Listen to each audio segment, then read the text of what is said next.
That was quite the temper tantrum, eh? Are you calm now? Would you like a little more time? Not in the talking mood, eh? That's fine. I'll talk enough for the two of us.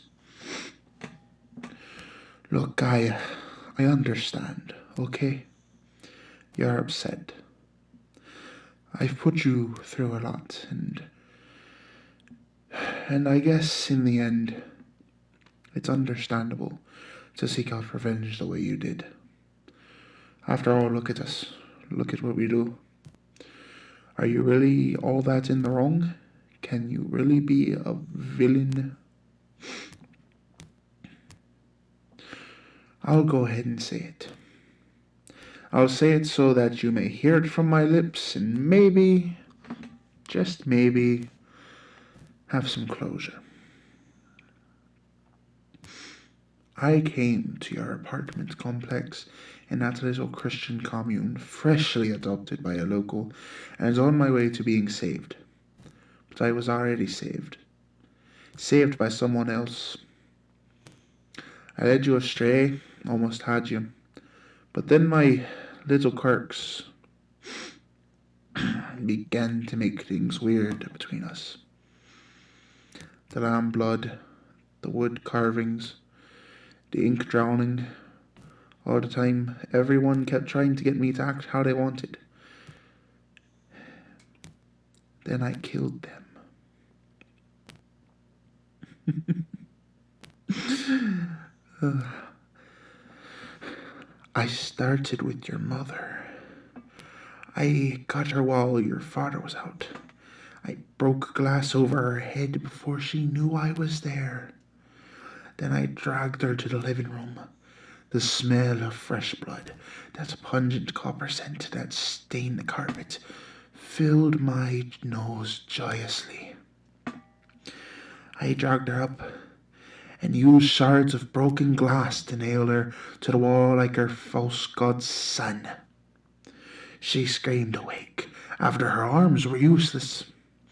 Before I did her legs, I bled her dry.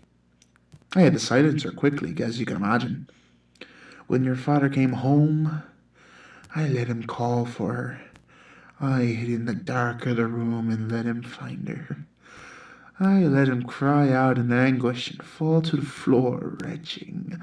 I let him sob until he couldn't hold his lunch. I let him almost pass out from the mix of shock and breathlessness. Then I came up behind him and gently took his head in my hands. He knew I had the rest of the glass. I told him to pray. He wept. He prayed. He thought his God might truly protect him as I slid the glass in and out of his stomach, whispering, "Father, why have you forsaken me?" into his ear. His prayer ended around the same time his breathing did. I snapped his neck for a good measure, then poised him in front of her as a Muslim in prayer, mat included. Of course, that's when you came in. Still nothing. I figured as much. Does it sting? Can you just not cry anymore? That's too bad. Because they deserved it. You should cry. I wish you would. They tried to shove it down my throat. Your mom, your dad, my adopted parents, the pastor, the other members of the community. Sinful, lawless, hellbound tenant. Further cementing how he's been abandoned by God every day. Little Miss Sarah, led so easily astray, though. No, she's perfect. You know what else you should be made acutely aware of? You were nowhere close to winning. Your revenge was never going to happen. We held it in front of you, and you went after that fish like the poor, mindless, animalistic little kitty you are. Did you love me? Did you tell them you tried to convince me to regret what I did so that you might find some closure in my guilt? You're a poor, pitiful girl with sad little methods of persuasion that couldn't lead a horse to feed. Helpless. You're helpless. And you are about to die here in a dark, dirty room with my hands around your throat. You hear? You're my little sheep, my soft little lamb.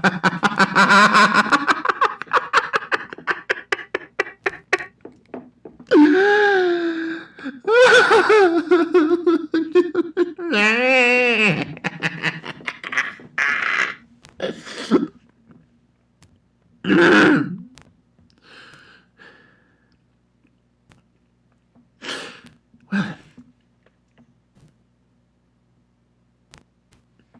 any last words?